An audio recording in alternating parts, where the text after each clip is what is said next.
The condition of man is a condition of war, of everyone against everyone. As you can probably guess by the quote, Thomas Hobbes was not the most optimistic philosopher on human nature.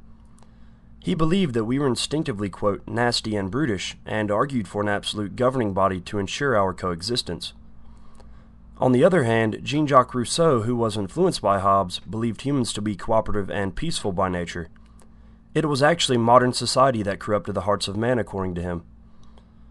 A quote by Rousseau states, "Man is born free, and everywhere else he is in chains."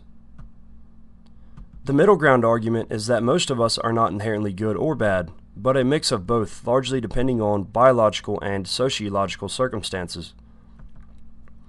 Founder of psychoanalysis Sigmund Freud provided deep insight into the significance of our childhood in regards to the cultivation of objective morality.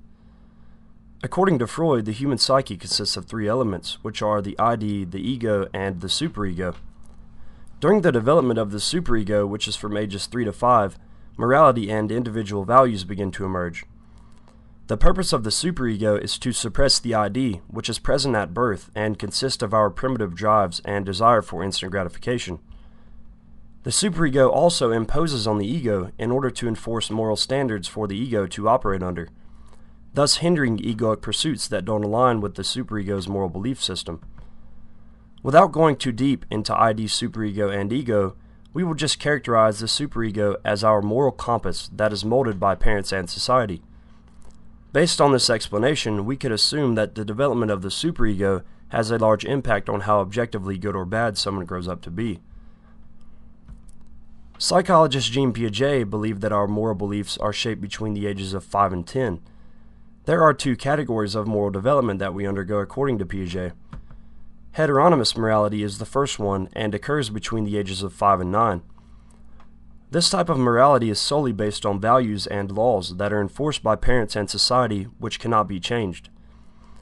Autonomous morality is the other type, which is shaped from age 9 to 10 and is a subjective value system. At this age, children begin to make their own decisions about what is right and wrong. A quote from Piaget states, "From the moral as from the intellectual point of view, the child is born neither good nor bad, but master of his own destiny." From an evolutionary perspective, many behaviors that are considered good and bad were inherited from our ape ancestors. There is much debate surrounding the origins of morality from an evolutionary perspective, but it's widely agreed that many objectively good traits, like altruism and reciprocity, are considered moral due to their positive effects on our species' survival. On the other hand, negative traits like our capacity to act violently are typically considered amoral due to their negative effects on our species' survival. Thanks to modern-day neuroscience, we can now put a finger on different parts of the brain that are associated with morality. The amygdala, for instance, plays a vital role in our ability to feel empathy towards others. If you were to take the brain of a murderous psychopath and compare it to a seemingly normal person, the amygdala would be considerably larger in the normal person. The topics of the psychopath and the sociopath throw a wrench in the whole dichotomy of human duality.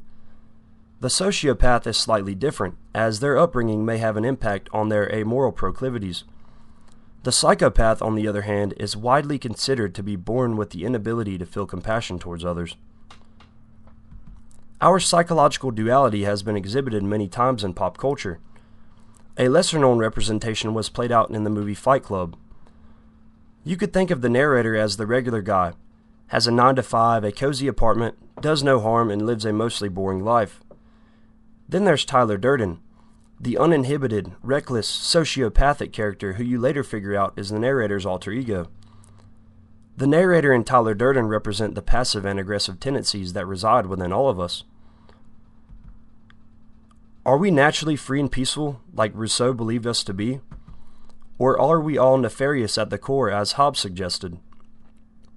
I believe the best way to approach our duality is to embrace our capacities for good and bad.